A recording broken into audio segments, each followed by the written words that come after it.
खागम bye Satyajit रे। सत्यजीत रे द्वारा खगाम में हमारे पास परंपरा, आधुनिकता, दया, विश्वास, जिज्ञासा, नियंत्रण, परिवर्तन, अहंकार और शक्ति का विषय है। उनकी द कलेक्टेड शॉर्ट स्टोरीज संग्रह से ली गई कहानी को पहले व्यक्ति में एक अनाम पुरुष कथाकार द्वारा सुनाई गई है, और कहानी को पढ़ने के बाद पाठक को पता चलता है कि रे परंपरा की विषय वस्तु की खोज कर रहे होंगे।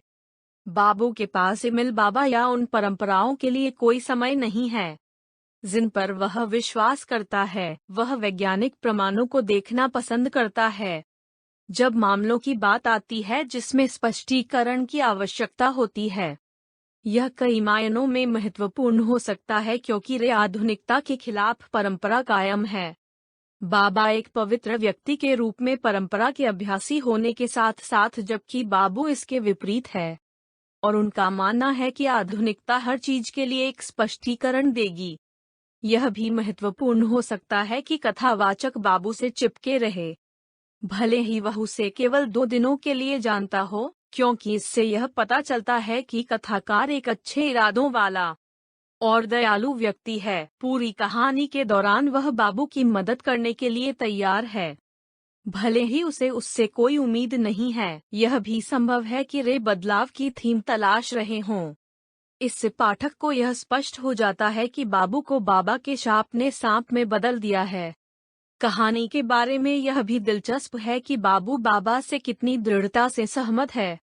पाठक को पता है कि बाबू को पहले एक नकारात्मक अनुभव हुआ था जब वह एक पवित्र व्यक्ति के पास आया था, और इस तरह से अब पवित्र पुरुषों पर भरोसा नहीं करता है। यह महत्वपूर्ण हो सकता है क्योंकि बाबू एक घटना या दुर्भाग्यपूर्ण घटना को एक पवित्र व्यक्ति के साथ होने की अनुमति देता है जब वह सभी पवित्र पुरुषों की बात आती है, जब वास्तविकता यह है कि यह बाबू के चाचा थे जिन्होंने उन्हें डॉक्टर के बजाय एक पवित्र व्यक्ति के पास भेजा था।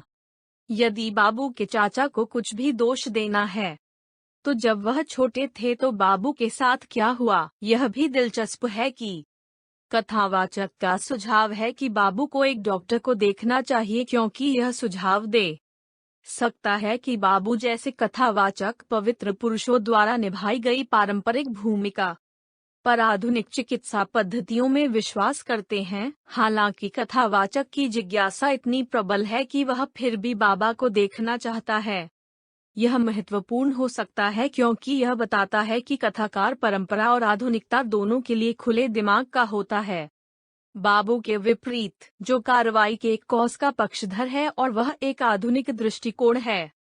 यह तथ्य कि बाबू बालकिशन को मारता है वह भी दिलचस्प है क्योंकि वह बाबा के प्रति कटु है और पवित्र पुरुषों के साथ अपने पिछले अनुभवों को जाने नहीं दे पा रहा है। अगर कुछ भी बाबू बाबा से नियंत्रण हटाने की इच्छा कर सकता है और यह धारणा कि वह एक राजा कोब्रा सांप को बांधने की क्षमता रखता है। अगर कुछ भी ऐसा मामला हो सकता है कि रे सुझाव दे रहे हैं कि बालकिशन को मारने से बाबू को लगता है कि उनके और बाबा के बीच इच्छा शक्ति की लड़ाई चल रही है, एक लड़ाई जो बाबू अंततः हारता है।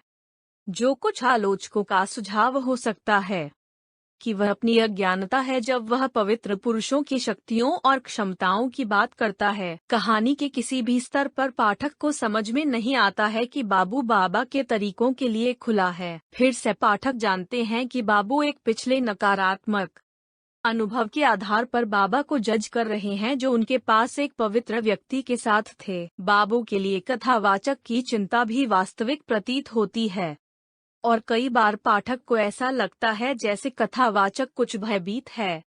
एक परिवर्तन होता है जिसे वह पूरी तरह से नहीं समझता है, लेकिन वह जानता है कि यह हो रहा है। बालकिशन को मारने के बाद बाबू वही आदमी नहीं है। कहानी का अंत भी दिलचस्प है क्योंकि पाठक को पता चलता है कि बाबा वास्तव में कितने शक्तिशाली हैं। यह भी ध्यान देने योग्य है कि बाबा कथावाचक को शांत करते हैं कि वह कथावाचक को बताता है कि बाबू कहाँ हैं। बाबा को भड़काने के लिए कुछ भी नहीं लगता है। वह अपनी कुटी पर शांति से बैठता है जैसे कि कुछ भी असामान्य नहीं हुआ है, और कई मायनों में असामान्य लोगों के लिए कुछ भी नहीं हुआ है जो एक पवित्र व्यक्ति की क्षमताओं में विश्वास करते हैं।